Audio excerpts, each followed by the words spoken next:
Are you ready for a new opportunity? I've been in marketing for 20 years and it's changed a lot, but it doesn't have to be complicated. I want to help you grow your business. The world is changing every day and you need marketing that works. Go to my website at scafarms.com and click the link Grow My Business. If you need help with your online marketing, your website, developing email programs, or putting your own shows together, go to my website at scafarms.com and click the link Grow My Business. Thanks for listening and enjoy this next episode. Get ready for this. Wow, I am blown away by the response I've been getting on Facebook. Welcome to a brand new episode of The Upstate's Farmers Market Podcast. The following program is for adult audiences only. You are listening to Hey y'all, thanks for having me on the Farmers Market Podcast. Relax and Enjoy. We are one of the few tea growing farms in the United States. Hi, this is Chris Thurman from BioWay Farm. Hi, this is Kristen with Earth and Organics. Hi, this is Mark Jones from Cedar Falls Farm. Thanks for listening. And now your host. Great day, everybody. My name is Stefan, and you're listening to the Farmers Market Podcast, the show that talks to farmers, homesteaders, beekeepers, craft makers, and much, much more right here in the upstate of South Carolina. We keep it fresh. We keep it local. Here we talk about all things farmers market related. Be sure to subscribe to the show on iTunes, SoundCloud, Stitcher, YouTube, and become a supporter of scafarms.com. It's the home base for my farm online and the Farmers Market Podcast. Please share with all your friends on Facebook and other social channels, and let me know if there's a local farmer that you would like to hear on the show.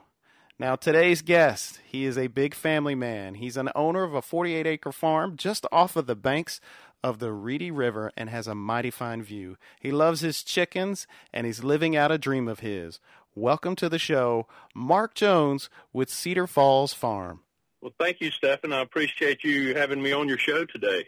Not a problem. We appreciate you being here. Now, you can find Mark and Cedar Falls Farm at cedarfallsfarm.com. Now, tell me, Mark, take us on a walk at Cedar Falls Farm and what's happening on the farm right now.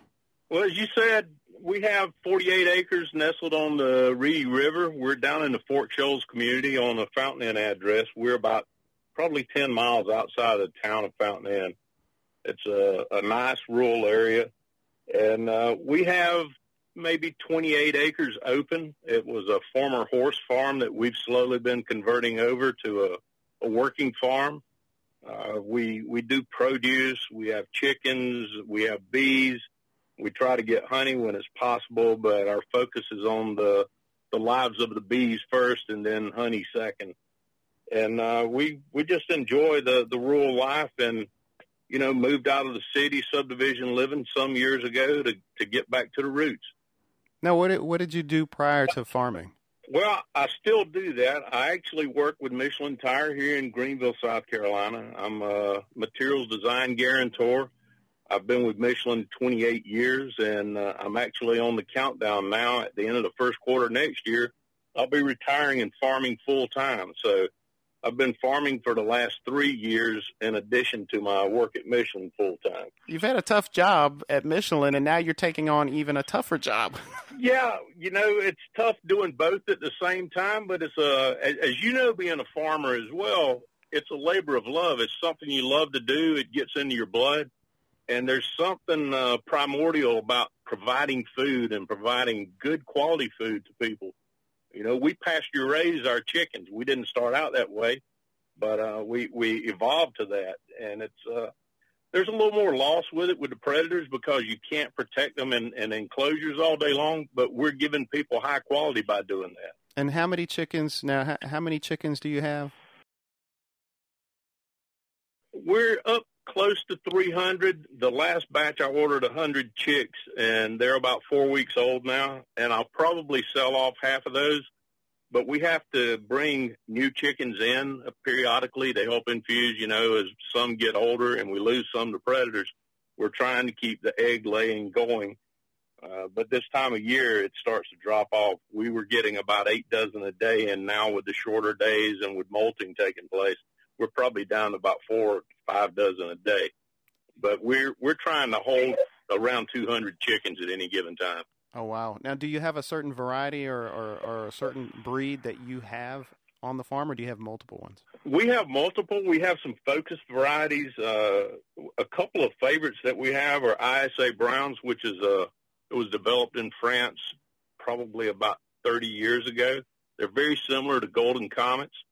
They lay about maybe 300 to 320 eggs a year in large to extra large size, and then we go with Golden Comets. You get about 300 eggs a year out of those. We have some Barred Rock, Americana, which lay the colored eggs. You'll get blue-green looking eggs from them, and we have Australorps. And there's a small smattering of other breeds in there, just different things. We've done some rescue breeds, I'd call it, when people have not been able to take care of their flocks. We'll take them at the farm, bring them in, and isolate them for a week or two to make sure they're disease-free. And then we introduce them to the flocks and let them be able to roam the pastures during the day. Now, I'm very familiar with the Golden Comets. We've had those as well. We've also had the Australorps. Actually, the Australorps aren't laying anymore. We've had them for about 3 or 4 years, and my wife just won't let me get rid of them. She loves them so much. I'm trying. I'm really trying. But we've had a lot of success with Gold Star. Are you familiar with that breed? I'm not as familiar with that, no. They may be similar to, I think they're very similar to what you mentioned earlier that's related to the Golden Comet, but they were the great layers. And I believe it was a farm out of Duncan that he was kind of weaning out his flock, and we picked up a few from him, and they were prolific layers. I mean, they were 2 a day for a good straight while. I mean, they're the only ones producing. The Australorps aren't producing anymore. But so you've got a ton of chickens, and you're selling. We do. Pasture, I mean, they are pasture chickens, pasture hens. But I think I read somewhere that you keep them out on the pasture for about 12 hours a day. Is that right? It'll get typically about 12 to 14 hours a day, and Stefan, it depends on the time of year. Like right now, it's getting dark earlier, so the chickens go back to roost. So I have one pasture attached to the barn, and I've converted 2 old horse stalls into coop and roosting area, so they can go in and lay, and they have a roosting area and feeders inside and water inside as well as outside. When they go in, I go down and close everything up, refill everything, take care of them. And the upper pasture, it's probably about 1.5 acres or something like that, and they'll go into what was a run-in shed for horses. I drug it probably 100 yards with my tractor out of the pasture over to that pasture, and we converted it into a coop, enclosed it, and it's nice. So they get as much time exposure as there is daylight.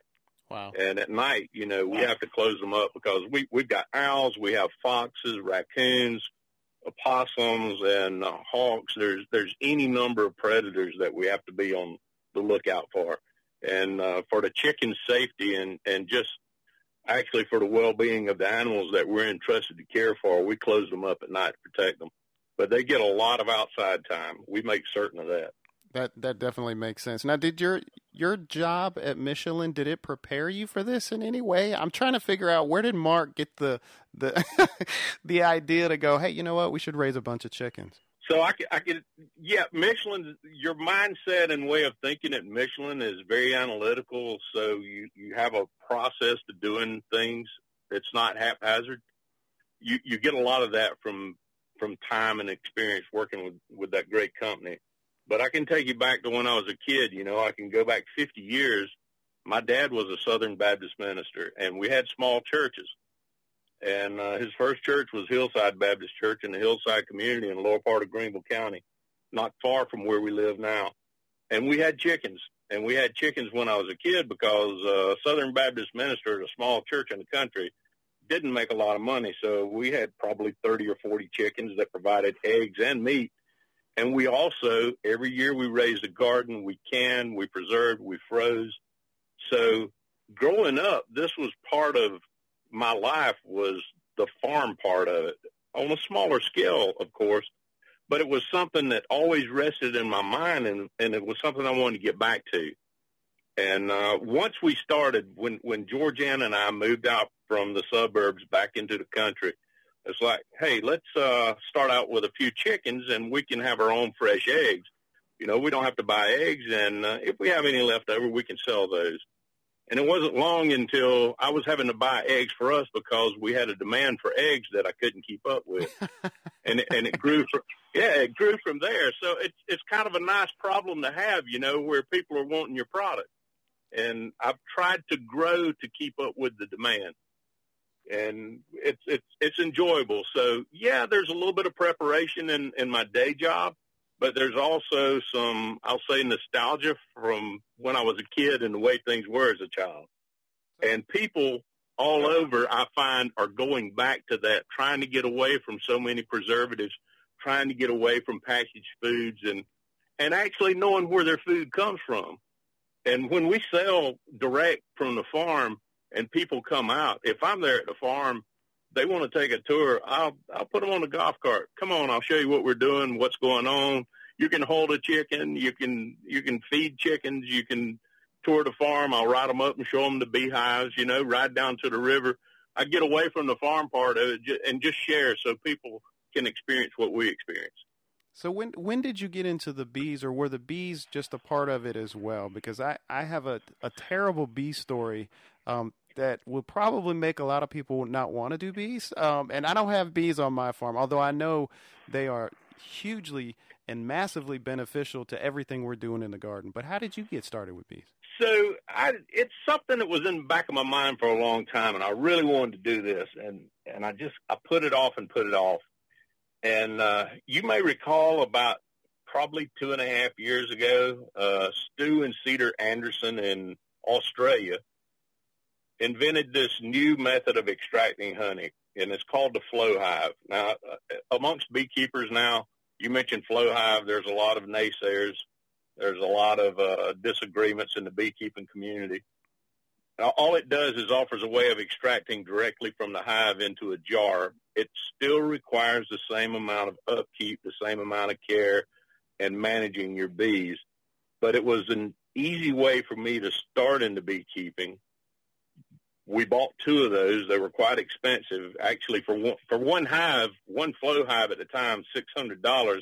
I could probably set up another 3 or 4 hives, good and proper, the Langstroth hives. Wow. So I got into beekeeping through that. I did a lot of studying and preparation beforehand so I could do justice to the bees. And it's gone from there. But being analytical like I am, I couldn't just be happy with doing the flow hives. I bought 2 flow hives, and I said, well, I need to buy 2 Langstroth hives so I can do a head-to-head comparison. Right. And I didn't wait a year or 2 to do that. I had to do it that year, and we had packaged bees. I bought those, installed, and we enjoyed it. And we didn't extract our first year. It was a bad year. The weather was terrible. There were droughts, and we ended up going into winter. We lost our bees. And I've learned a lot about disease prevention since and how to treat your bees. And it's kind of growing on me. I've spent a lot of money getting into this, as I do with most things farming, and don't recoup near as much as I spend yet. That day's coming. Right. But it's a passion. It's just a passion. But I've learned some valuable lessons in beekeeping. It's not if you will be stung, it's when you will be stung, and it's how many times you will be stung. Because bees, in the beginning with bees, they're very, I'll say, docile when there's plenty of nectar and there's plenty of pollen, and you're feeding your bees and they're happy. And you finally get to the point, it's like, I really don't need to put these gloves on. Hey, I can do without this veil and this jacket. And some beekeepers are able to do that all the time. They're quite crazy, in my opinion. But right.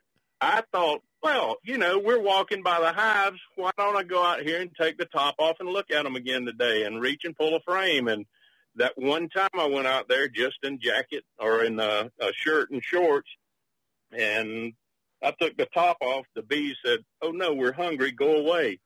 And I didn't go away fast enough, so I got popped a few times. My wife ended up going over to put the lid back on. She got popped.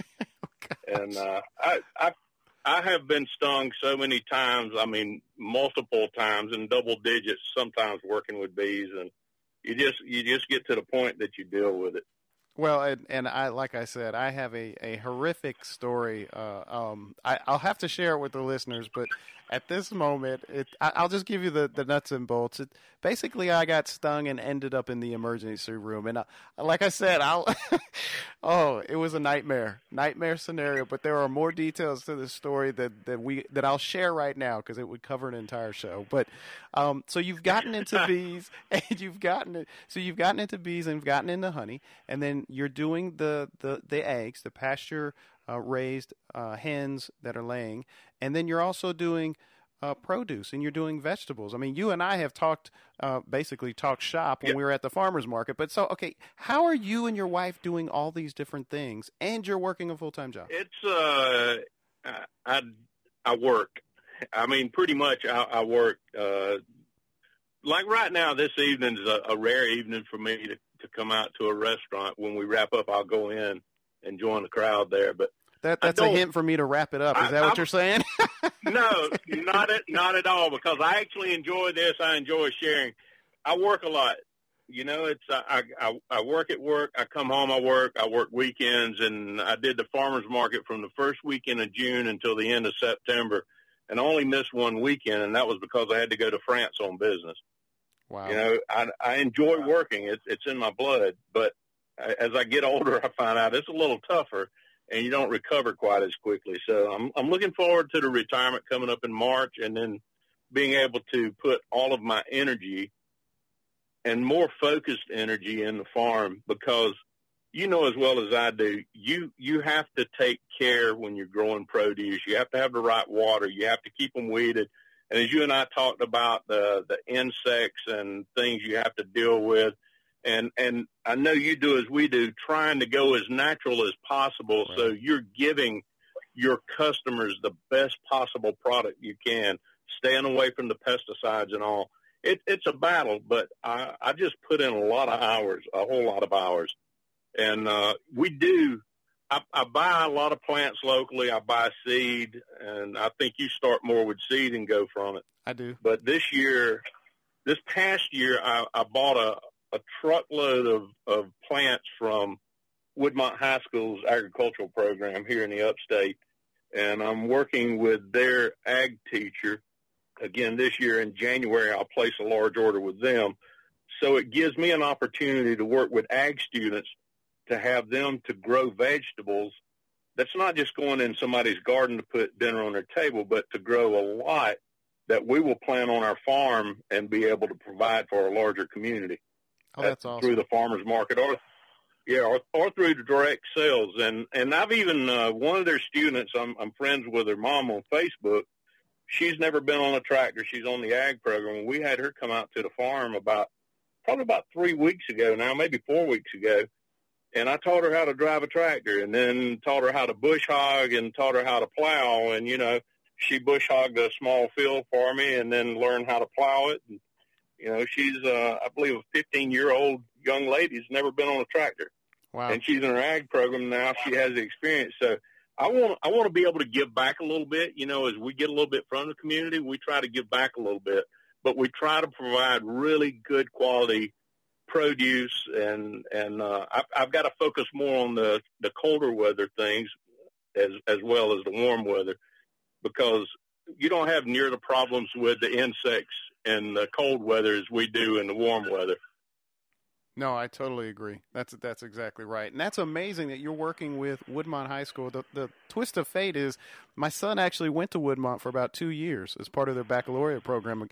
He eventually ended up at Hillcrest High School, but that's an amazing thing that a lot of high schools are doing that. And I see where local farmers could participate and actually encourage young, upcoming farmers to be about not only educating them about what they're doing, but educating them about the process of growing local, fresh, non-GMO. I mean, there's a whole argument out there about that, but just growing produce that you know where it's coming from and you know how it was grown from the seed all the way to the final harvest. Exactly. It's like all of the cucumbers we sold this year at the market, and I would say probably 90% of the squash that we sold at the market, every one of the peppers we sold at the market, were all a product that was started at Woodmont High School in their greenhouse there, and they have a greenhouse I'm jealous of. Yeah, it is massive. Yeah, I know. I've been there. Yeah, it's right there on the backside of the stadium. It's huge. But we're buying from them. It supports their program. It helps with agricultural education, and it helps us too. I'm getting good quality that I'm able to put out in the garden and know where it came from as well. So I'm pleased. I'm pleased to do that. No, that's great. I have a special affinity to taking a seed and watching it sprout. So I'm a little different mindset. Although I love transplants. Don't get me wrong.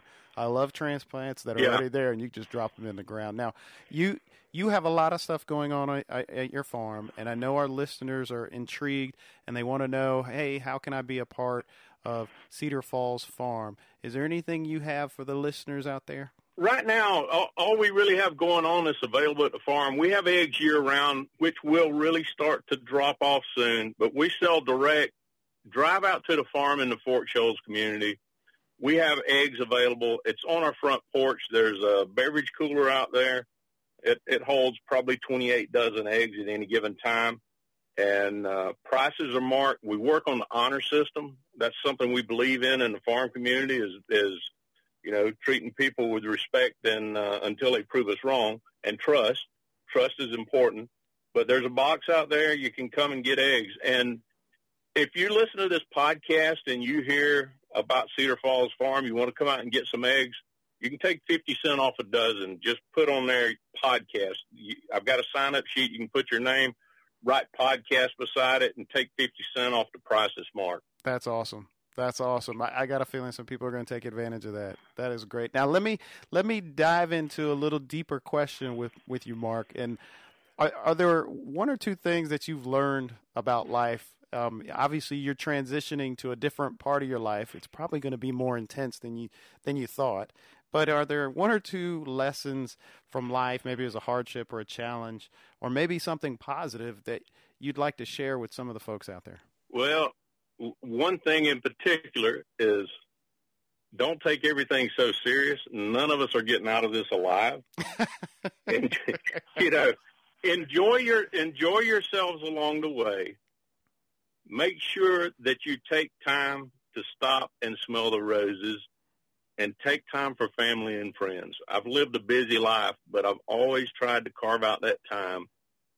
It doesn't matter how successful you are in life, you really need to take time to take advantage of those moments, to be with family and friends when you can, and let people know when you love them, tell them you love them, respect each other, and just try to make the world a better place, for being in it.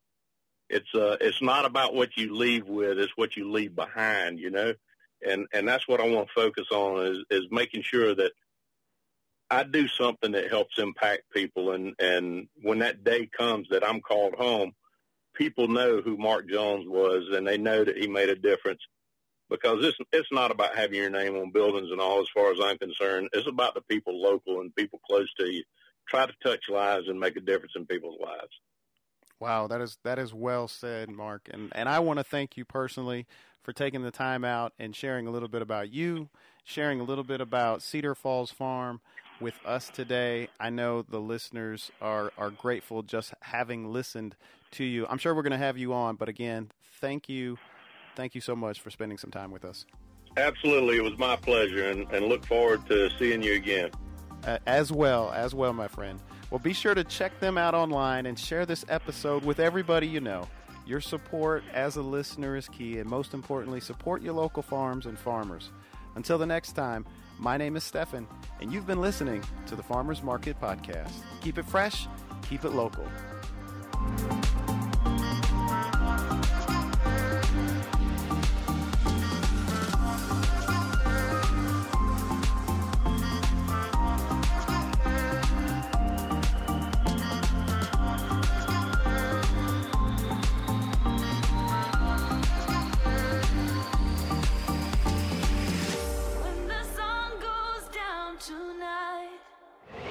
If you haven't already, subscribe on iTunes. And while you're there, please leave us a rating and review.